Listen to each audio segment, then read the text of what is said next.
Good afternoon. Good afternoon and evening, and welcome to this CommonRead conversation. My name is Amy Gingrich, and I'm publisher and executive director at Menno Media and its book imprint, Herald Press. I'm delighted that you are joining us here for this next hour of conversation in a book talk with author Melanie Springer-Mock. I have really enjoyed reading her book, Finding Our Way Forward, and I'm eager to dive in tonight into topics around launching and parenting young adults. Tonight's CommonRead conversation brings together a unique binational partnership between Mennonite Church Canada and Mennonite Church USA and Herald Press, as we together encourage members and audiences to engage together in a common read, meaning a shared reading experience where we are all reading the same book at the same time as a way to nurture our Christian faith. Today, I want to welcome Melanie Springer-Mock. And Melanie's book, Finding Our Way Forward, is the common read that has been chosen for tonight's conversation. Our conversation is being recorded, and it will be posted later to Menno Media's YouTube channel. On that channel, you'll find previous common read conversations, and I invite you to check those out. You can also look at commonread.org, because there you'll find study guides as well as the YouTube recordings. Make sure to use the chat feature tonight as you have questions. We'll be taking your questions along the way. And we'll just dive in. I'll just start by introducing you, Melanie. Melanie is a professor of English at George Fox University in Newberg, Oregon, an evangelical Friends institution, where she primarily teaches first-year writing, memoir, and journalism courses. I think I took all those in my first year at college, not at George Fox, but somewhere else, Melanie. She's the author or co-author of 5 books, including most recently Worthy, Finding Yourself in a World Expecting Someone Else, that we published here at Herald Press in 2018. Her essays and reviews have appeared in Ms. Magazine, The Nation, Christian Feminism Today, The Chronicle of Higher Education, Runner's World, and Inside Higher Education, among other places. She is a regular reviewer for Anabaptist World Review, Red Letter Christians, and Evangelicals for Social Action. Melanie and her husband live in Dundee, Oregon, and they're the parents to 2 19-year-old sons that you read a lot about in the book that we'll be talking about tonight. She's a stepmom to 2 adults and a nanny to 2 grandsons. In her free time, Melanie enjoys running, swimming, biking, knitting, and watching reality television. Tonight, we are here to talk about Melanie's book for sure, and more broadly, we're going to talk about navigating the beauty and the challenge of loving young adults. Melanie writes that when our children turn 18, we hope to happily launch them into the world to become the adults we've spent nearly 2 decades preparing them to be. Their pathway, perhaps, is clear. Go to college, find a vocation, and then a true love, usually in that order, and settle into a comfortable life while their parents keep in touch through phone calls and texts and family gatherings. But now more than ever, we realize the expectations that we might have failed to acknowledge the significant challenges faced by many young people, from a pandemic to racial unrest to a climate crisis that is setting the world on fire, figuratively and literally. Melanie, I'm so glad to be in conversation with you tonight.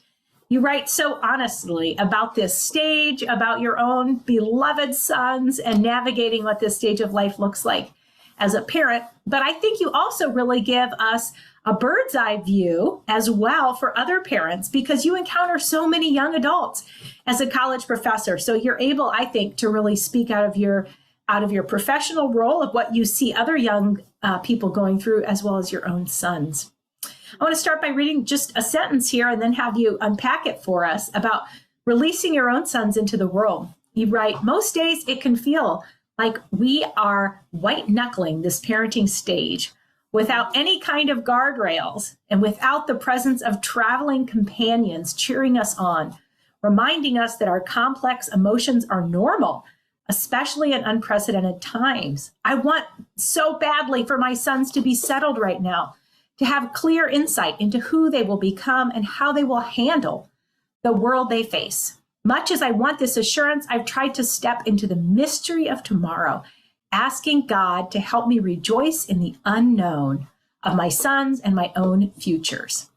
wow, I find myself saying, yes, yes.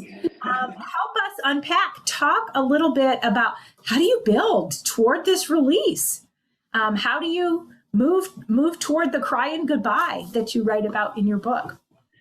That's a great question. And I don't know if I have any easy answers to that, because every day is a mystery. And every day I feel like I'm relearning how I'm supposed to relate to my young adult sons. The book really came out of a sense that there are not clear guides for parents of young adults. I mean, when our kids were babies, there's bookshelf after bookshelf telling us exactly what we should feed our kids and, you know, whether we should let them watch TV or not, all those things. But we get to this age, which I think is more frightening in some ways than the early stages of parenting. And there's just very few guides to what we should do. And so I have relied on my community of mothers here in my hometown. Like, we talk together about the struggles that our children are going through. And that's where I found wisdom initially, is in seeing that other people are going through the same thing that I'm going through in the unknowing of my children.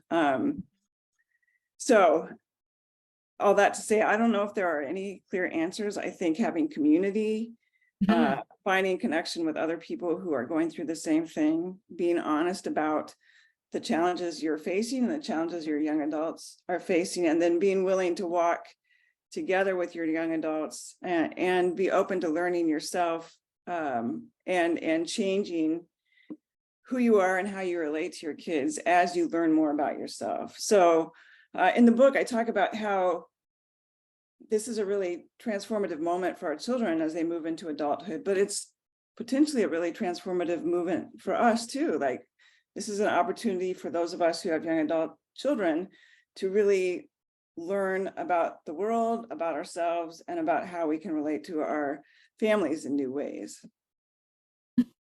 Talk a little bit about friendships. Talk about community. I mean, you certainly write about friendships in your 20s and the loneliness piece there. So we'll come back to that. But talk about how, as you've released your sons into the world, how do you build and sustain friendship? Because it's so true. I'm a parent of elementary and middle school age kids, that I know the parents around, right? Like, that's how at this stage of life, I'm developing community apart from, my church community. But how do you sustain that when your kids aren't there anymore? Yeah, it is such a huge transition. Another thing that we don't talk about, because our relationships, our community is built around our children, and sitting at the sidelines of soccer games and baseball games for hours on end and talking to the mothers on either side of you. And then they graduate and they go off, and those relationships can be fractured because we don't have that commonality anymore. So it becomes really difficult, especially during the pandemic, to find connection. And I think this time can be really lonely for a lot of parents because those communities are lost. In the book, I want to be careful and not make any easy prescriptions about this, because I think often when we talk about community and friendship, we're talking from a place of privilege, that we have the privilege of close friendships. So I want to be careful in my prescription. But one thing that I really tried to do in the year after my kids left home was to say yes to things that I normally would say absolutely no to. And that included going to a dance party with my stepdaughter. I grew up Mennonite. I don't know how to dance. I said yes to that, and it turned out to be a great experience for me and for my stepdaughter. But just being open to new opportunities and being willing to push yourself outside of a comfort zone, I think, is one way that you can find community. I would say that it still can be very lonely when you've had children at home and your life has been structured around activity with them, and then they're gone, and the house can feel really empty, and your evenings can feel really empty because there's no children's activities that you have to go to. You write in the book, literature, you write about your quibble with literature, that literature about the nature of friendship and of family often galls you because of this simple oversight, not everyone finds lovely people with whom to share community. And it's so true that how we, and again, speaking out of a position of privilege, and how do we talk about it as people who are able to go out and interact with other people and find community. And the literature always holds up. I think of all the classic stories of friendship out there, that it should just come to us, but it doesn't, right? Yeah. And I had that epiphany maybe 5 or 6 years ago. My kids were still in high school, and I went to a movie that was about women's friendships. It was like the book club or something like that. And I went by myself, and everybody there seemed to be with their friends. And it just felt so isolating and lonely. And I just recognized what a privilege it is for people to have very tight friendships. And I don't think they recognize that privilege. Yeah. You talk some about the nature of loneliness in your 20s. So I want to talk a little bit about that too, because I think as parents of young adults, letting their young adults into the world in an era of extreme loneliness and anxiety, how do we, and people who care about young adults, how do we speak into that? You write that literature suggests that people in their 20s experience loneliness far more acutely than any other age group, except for the most elderly among us. Yeah. That's a startling statistic, because we see so many depictions in media and make so many assumptions about young people that they're all out together having a great time. But to read that loneliness peaks for many people in their 20s, and then again when they're in their last years. I recognize that, especially in my son who didn't go to college and is just out in the working world. It's very hard to make connections when you don't have the connection of college and you go out and start working a job. It can be really isolating if all you have is a job and then you come home to your apartment. And so I'm worried about that for him, that I pray that he will find connection and community where he's living. And I talked to my students about this too. I just had a conversation this past week with a student whose friends are all graduating, and she has one more year here at George Fox and is expressing sadness about this community breaking up. And so we talked together about that loneliness and about the importance of even just naming it, because it can be really shaming to say that you're a lonely person. But being able to name that loneliness and name missing your friends, I think is really important. Beyond that, I'm just like having empathy and listening, not trying to fix things. I think I go into the mode of wanting to try to fix my kid. And so I was ready to sign him up for all kinds of soccer leagues where he's living now. But I realized that that's not my role anymore. I can just listen and empathize. I can't try to facilitate his social life now that he's left home. I'm kind of jumping all around here, but as you talk, it reminds me of your chapter called Loving Mercy, and you use the rubric from Micah 6:8 in your book. And so as we think about loving mercy there, you talk about this need for empathy with your young adult children. Not trying to solve it for all of us, but how do you recommend that we build and show empathy to the young adults and children in our lives? Yeah. What does loving mercy really demand of us? I mean, I think that's a piece of it here. Yeah, it definitely demands humility and recognizing that we are not always going to be right ourselves, and that we often think about the parent-child or mentor young adult relationship of us giving forgiveness to the young people in our lives when they do things transgress us. But it really needs to be about mutuality, and there are things for which I need to apologize to my children or to my students even when I have been human. I think that's really difficult for us to do. I think we all get to the point in our early adulthood when we begin to realize that our parents are human and that they have human flaws, and it's such a transitional moment when that happens. And I think we need to recognize that our kids are at that inflection point where they're going to start seeing us as human, and that shifts the relationship too, where we need to maybe apologize for some of the things that happened, and be empathetic for the things that our young people do that may not be what we want to do, but just listening to and understanding, or trying to understand why they do the things they do, I think is important. In the book, I use several examples, and I can't remember if I wrote about this, but my younger son has gotten a number of tattoos, and whatever. I mean, I don't care that much, except some of them are kind of ugly. I think they're just not what I would want on my body. And it's easy just to be mad and think like, why are you wasting hundreds and hundreds of dollars to put this meaningless tattoo on your body? But it's important for me to listen to him, listen to why he's getting tattoos, what it means for him, and what it's tied up in his self-esteem and how he understands his body. And I need to have empathy about that, rather than quick judgment saying, wow, people who are respectable don't get tattoos like that. So it takes a lot of empathy, listening, and not just going straight to judgment, which is very difficult because we have expectations for our children too, and can be disappointed when they don't meet those expectations. You actually start the book right there with expectations. And you do such a great job of unpacking Christian vocation. Yeah. We were actually talking about this yesterday in our staff break. I said, well, I've been thinking more about Christian vocation in the language of calling as I've been reading this book because of what you said there.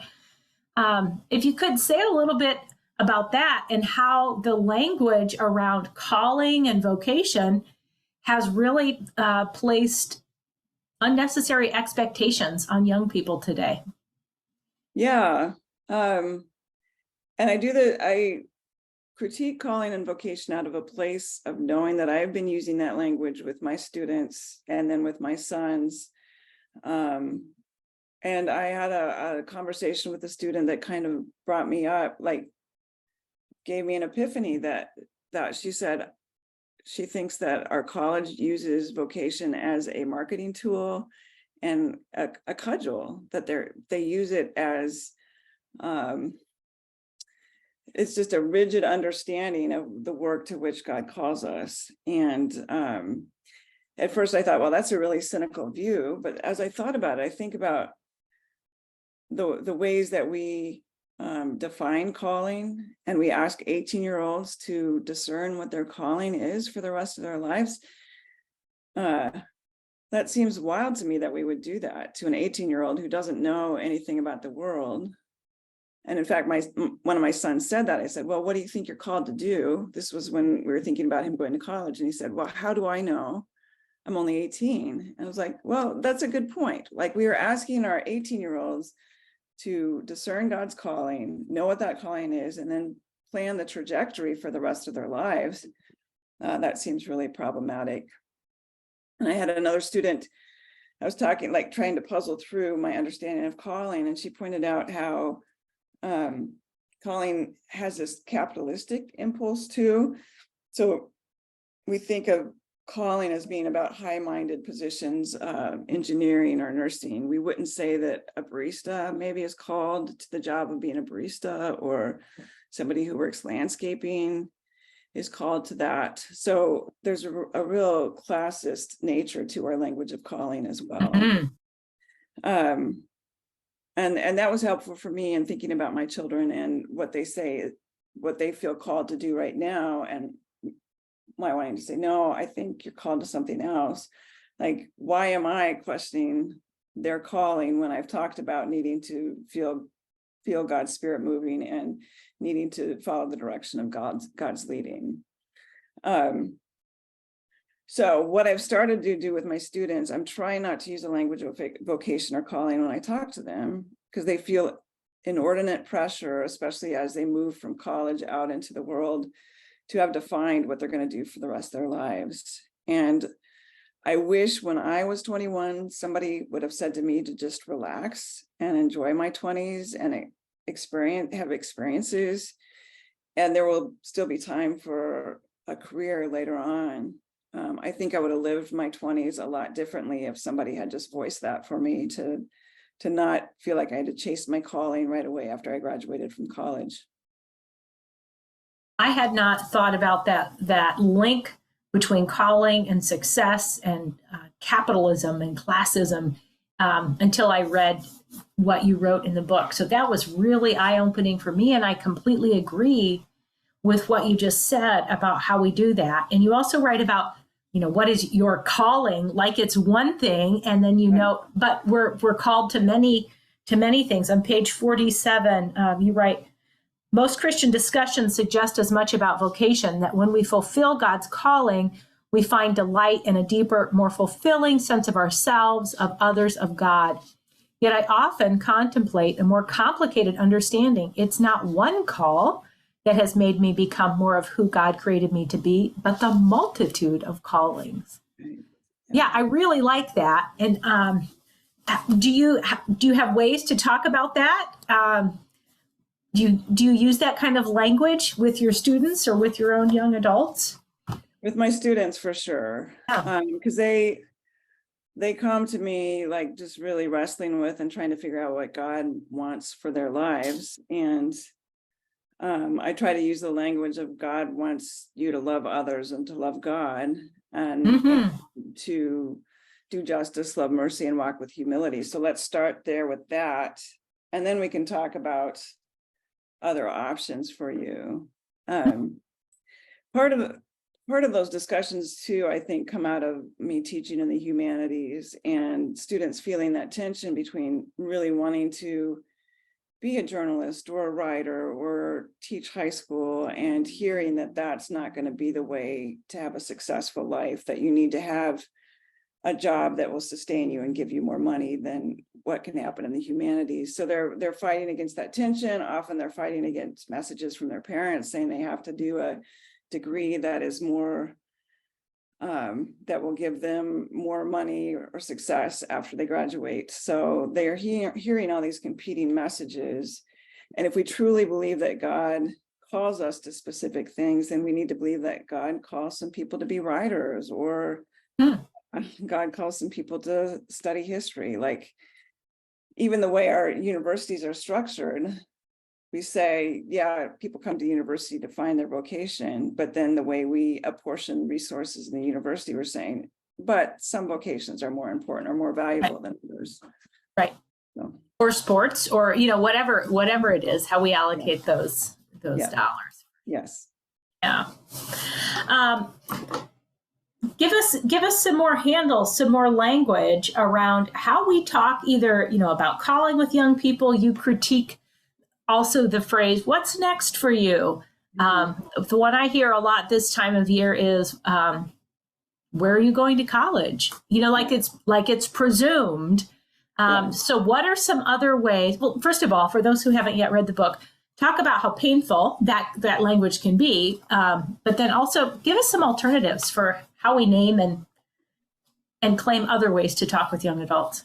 For sure. So spoiler alert is that neither of my children have chosen to go to college. My husband and I are college professors. So this is, it was a hard transition for us to make, because we just assumed that they would make that choice to go to college right after high school.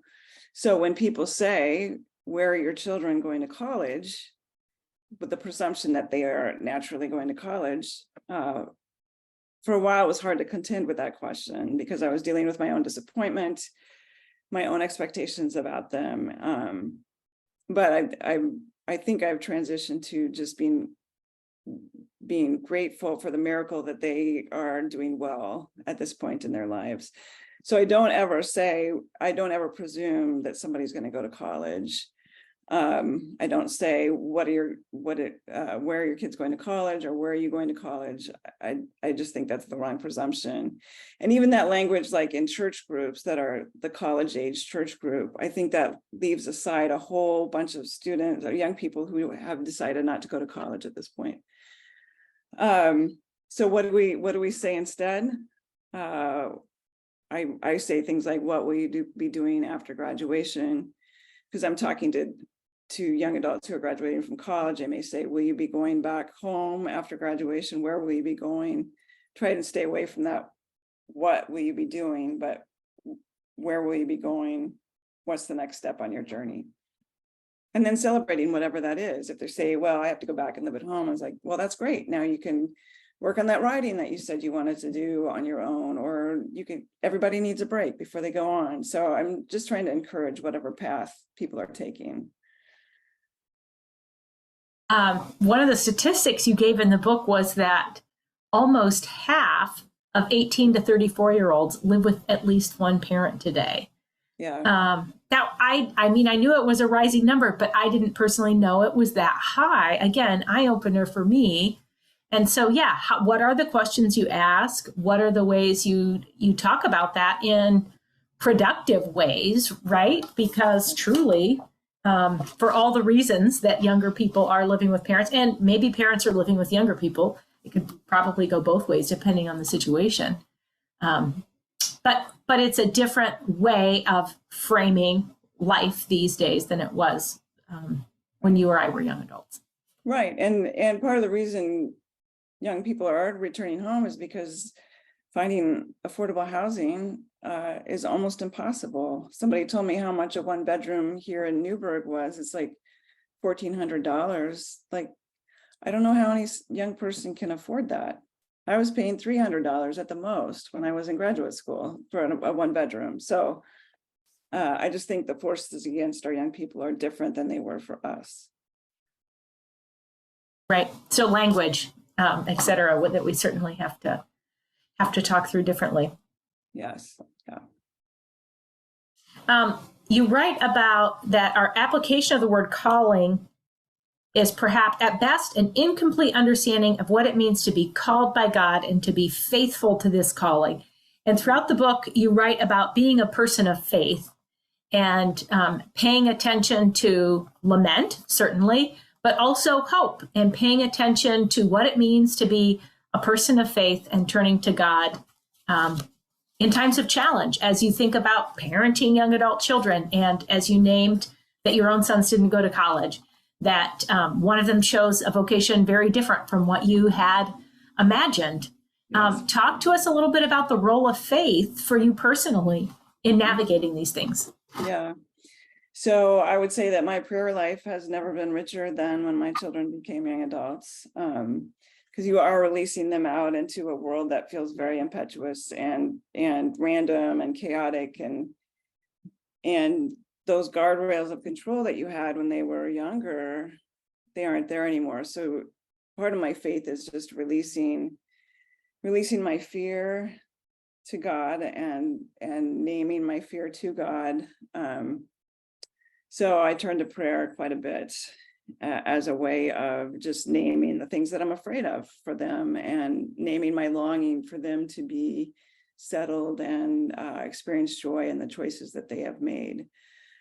So that's one way my faith, I would say that my faith has been enriched during this time, and recognizing too, turning to those prescriptions in the Bible of loving God and loving others. What does that look like in my own life? How can I manifest that in my life apart from who or what my children are? And then what does it mean to do justice in a world right now that seems pretty unjust? What does it mean to love mercy when empathy and love and forgiveness and grace are lacking?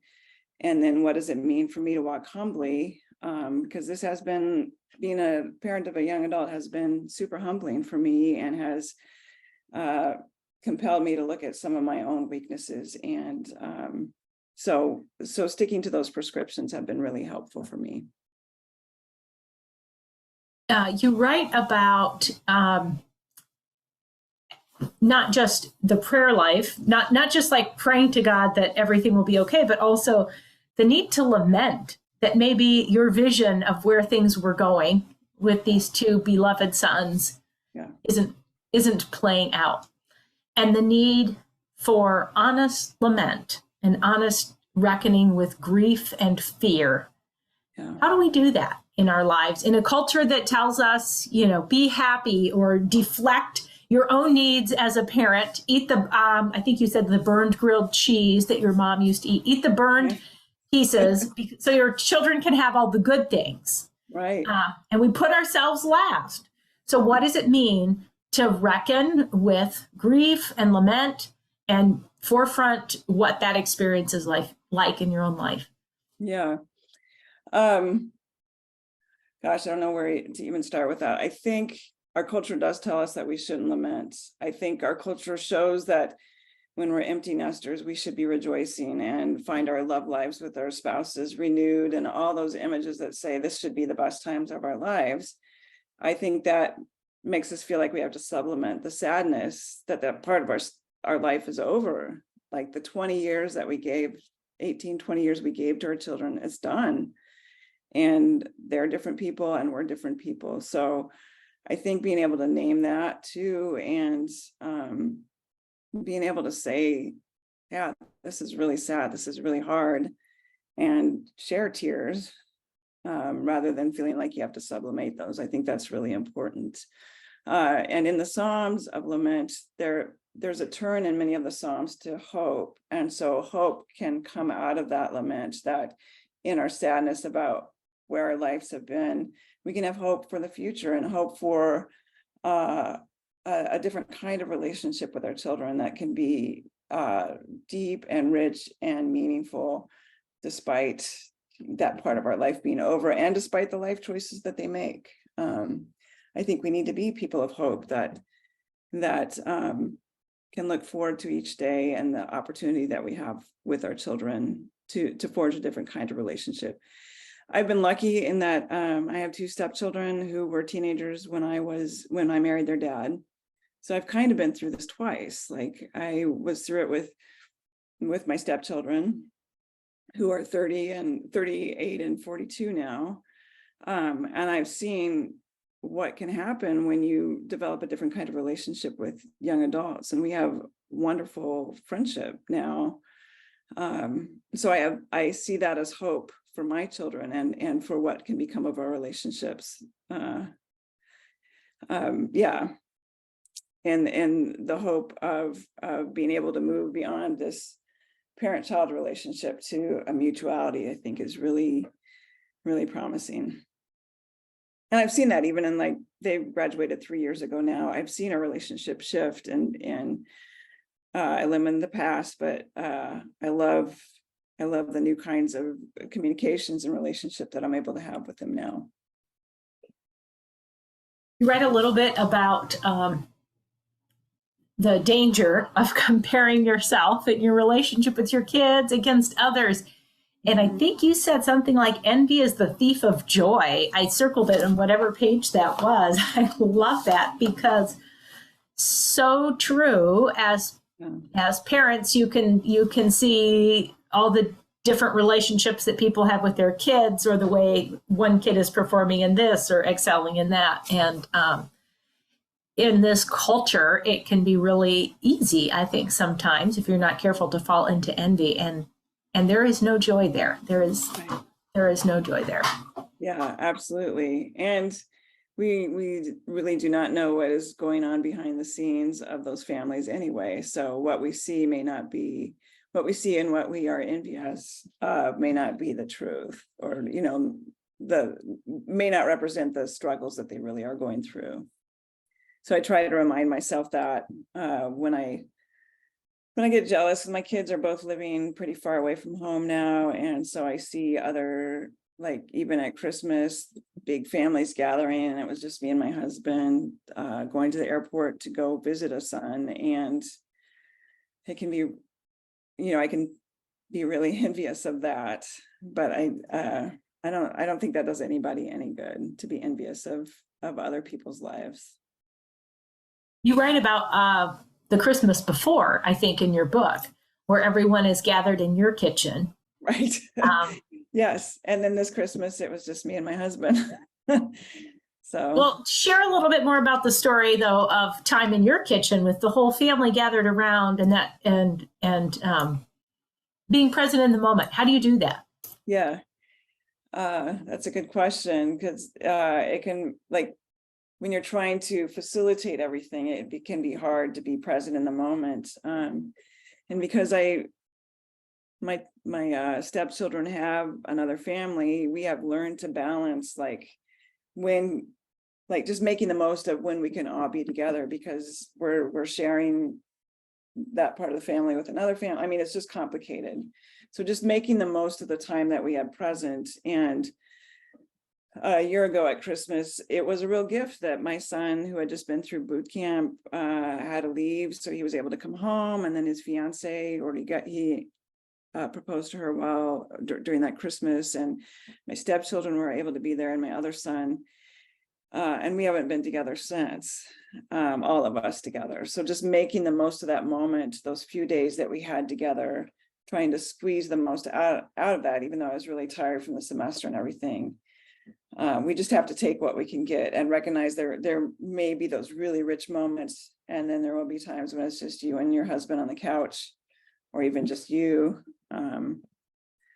by yourself. So you just have to take the moments that come to you and enjoy those moments, find joy in those moments, knowing that they may not always be like that. Yeah. For sure. And then we cling and we remember those moments. There's that phrase, when kids are young, that everyone says to parents, the days are long, but the years are short. Yeah. And it's so true. You had a similar phrase. I can't remember now how you phrased it in your book, but it's so true that the time does march on fairly quickly. And Yeah. so what do we remember, and how do we hold on to that in such a way that it fosters life and hope and fulfillment, and not a sense of just clinging to the past? Right. Absolutely. Yeah.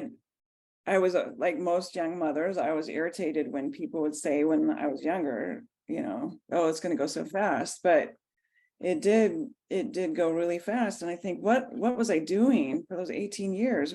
Like, how did we spend our days? I just have no idea now. And it's really easy just to live in that past, especially when, like, I'm driving by the same baseball field that I used to sit at every day. Their elementary school is just down the block from me, and it's easy to just get caught up in that remembrance of the past and all those good times, instead of living in this moment and enjoying who they are right now, and how everything that happened in the past has led to who they're becoming, who they are and who they're becoming. So I try to hold and have faith in that. Yeah. Talk a little bit about how you and your husband navigated some of the challenges of your young adult sons choosing life paths that were different from what you had envisioned. How did you hold all of that together? Yeah. Imperfectly, for sure. So in one chapter in the book, I talk about my elder son deciding to enlist in the Navy. My husband and I are very public pacifists. We've both written books about pacifism. My husband ran the Center for Peace and Justice here at George Fox. So that was very difficult when he announced to us that he was going to enlist. And it was a summer of us crying and trying to talk him into doing something else. And we flew out my stepson, who's a lawyer with the federal government, to try to convince Ben that working for the federal government is not a good idea. I mean, we were just trying all these strategies because we were desperate for him not to go into the military. And so that's a piece of humility for me, is to recognize that I think Ben does feel deeply called to be in the Navy. He talked about that calling and how important that was to him. And I had to be willing to just release that and assume that, okay, if this is what God's calling to you to do, then I need to support it somehow. And it has not been easy. He just got back from deployment. He was deployed for 8 months, left the first week of September, and just got back this past weekend, and was on an aircraft carrier in the Mediterranean for 8 months, which meant we couldn't really talk to him. except for one call every 5 weeks or so. We couldn't really text with him. Everything about his life was a mystery to us. And I was acutely aware of what was going on in that area of the world because he's out there. So that has been very difficult, but it has also helped me build empathy for what other families go through whose children are doing the same thing, or whose children in other countries don't have the option of making that choice and are forced to go fight. So it has increased my empathy. His decision to take this path has increased my empathy, has helped me recognize places where I've been a bigot. I mean, I've been very proud of my pacifism. I've been proud of my Mennonite heritage that taught me that deep well of pacifism. But I think it can be a point of pride too. And Ben's enlistment has showed me those points of pride that I need to probably work on, and that's been really helpful as well. Yeah, my husband is in a different place right now than I am as far as our journey with this. I'm supporting Ben. I think Ron is still struggling with Ben's enlistment, but we are certainly in a different place than we were 2 years ago when he announced that. Our younger son struggled academically a lot, and it was pretty clear that college was not going to be the place for him. And we had some very, very difficult 18 months or so when he was trying to figure things out. And I write about in the book deciding that he needed to probably leave Newburgh, leave this area if he was going to thrive, because as long as he lived in our home, we could always bail him out of things, and he didn't really have to have a job because he knew mom and dad were going to pay for things. So we suggested that he go try something somewhere else, and he ended up living with my stepson for a while in Denver, and now has a job and an apartment and is doing really well. Again, not what we envisioned for him, but I feel like it's a miracle that he's doing so well, and I just want to hold on to that miracle of who he's also becoming. Yeah. In your book, Melanie, you have these short exercises at the end of every chapter, and I just want to name that for listeners. They are marvelous short exercises to help people think through the suggestion to write a letter to your young adults. I just love that idea. I think mine aren't quite young adults yet, but do the same thing. Great short exercises. There's also a free study guide available at the commonread.org website or on our heraldpress.com website. So make sure to check it out. I think your book is so well suited to book clubs, to moms groups, as lots of people are figuring out these kinds of things along the way. I'm blessed to be part of a couple different groups where people have kids at different ages. And so I know we're always asking each other these questions about what's coming next, or what are you going through, at this stage. Yes. You write in one of your chapters in the short exercise, how can you best support the young people in your life as they figure out who God has created them to be? What are specific direct actions you can take to lend this support? Mm-hmm. What ideas do you have for listeners on that one? That's a great question. I'm kind of in a rarefied space in that I have access to young adults every single day, so that and it may be harder if somebody doesn't have access to young adults in their churches or whatever. But I think young adults now really want to be listened to. They want to know that their lives have worth and their stories have worth. And so just making space to listen to and honor the stories of other people, of other young adults, I think is a huge blessing for them.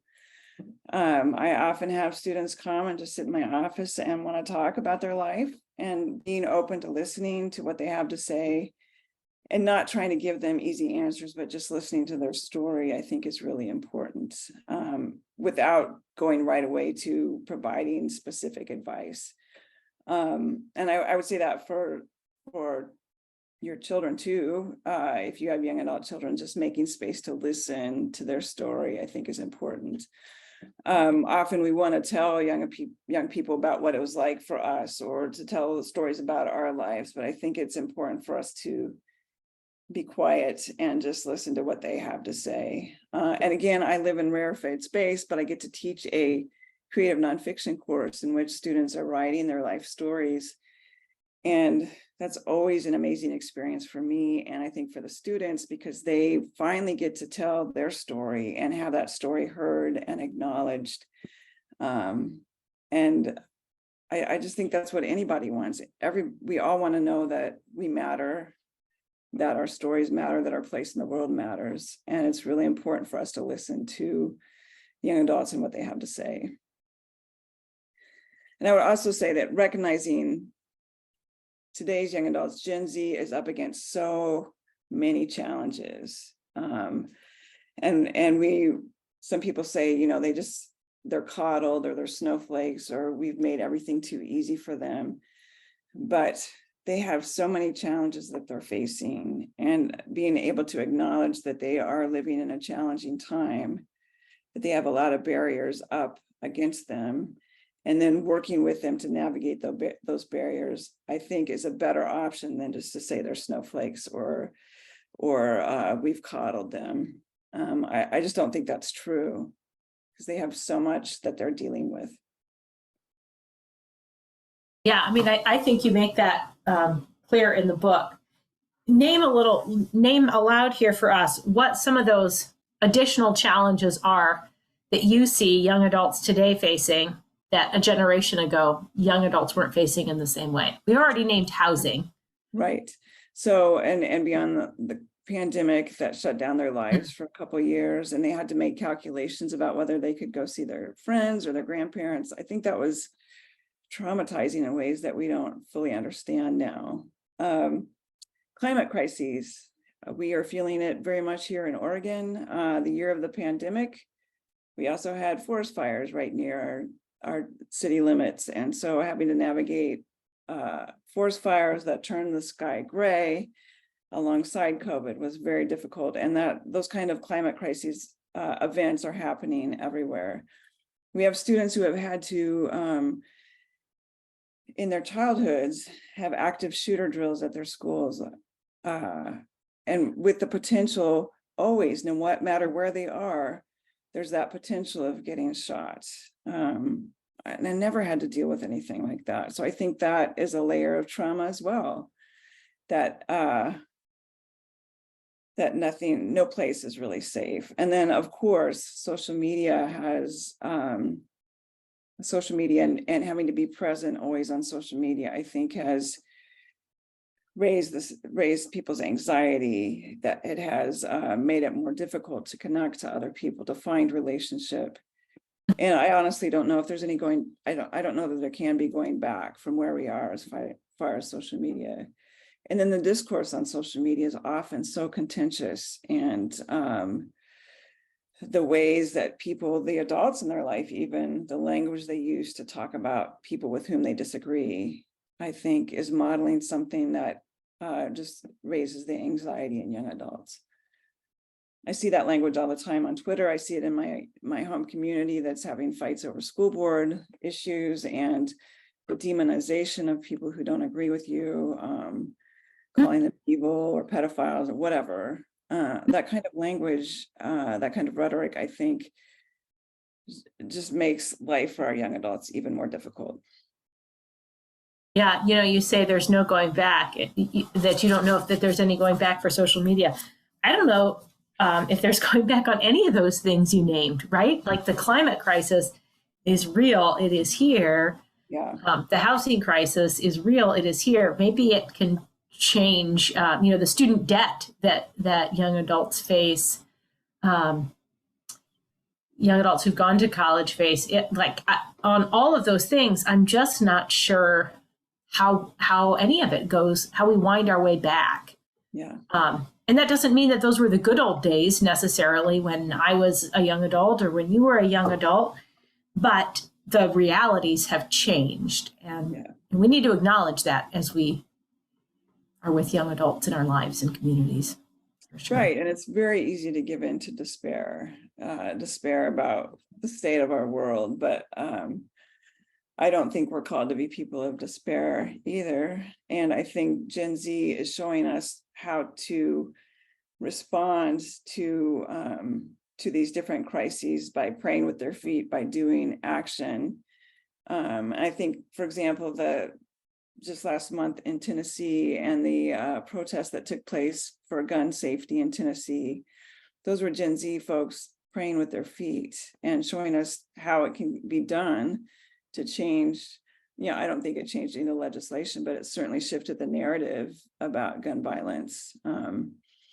So I think we need to look at Gen Z and look at their unique ways of activism and try to model some of that in our own lives. Completely agree. In the book, you talk about another glimmer of hope with the bear paw and your bear paw story of your son giving you a bear as he left for military training, and it was a time of despair, where then you had this tangible piece of him you could hold on to and this sign of hope. You want to share that story? I just love that story. It's kind of cheesy.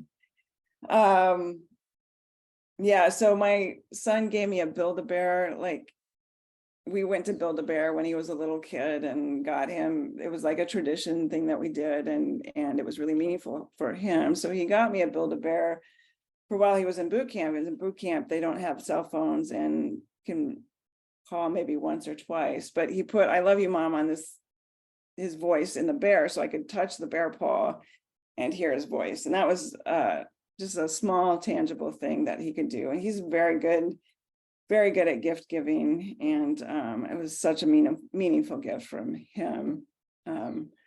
Just one small way that I could stay connected with him. Yeah.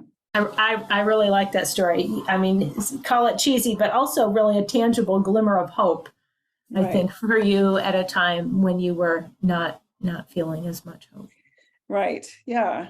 And I think those small glimmers are everywhere. Again, in my life as a college professor, I see those in the connections I make with students, and just getting a small thank you card from a student, or being in class and everybody's so engaged that the time is up and I'm ready to leave, but they're still there talking to each other. It just gives me hope in them and their creativity and their empathy and the connections they can make with each other. I'm leaving next week for 3 weeks in Costa Rica with 21 young people, and I'm super excited about it because they live with a kind of wonder in the world around them. And I just like being on a trip with them fills me with wonder too, makes me see the world differently. And that's a extraordinary gift that I get to go along on this trip. And would you have done that trip? Is that something you would have said yes to before your children were young adults? No, I went on a trip. I led a trip in 2001, and then I had children. And last year was the first time I'd gone on the trip because they were no longer in the home. I didn't feel like I could go while they were at home. But it was an amazing experience last year, and I'm really excited to get to do that again. Yeah, you had named that in the book as part of this saying yes, like this dance thing you did with your stepdaughter. And right. What are the ways we can step out and try new things and say yes apart from our children and explore? Yeah, so I write about my fear of heights and having to zip line, and I could have just acted like I wasn't afraid, but I let the students know that I was deathly afraid of this experience.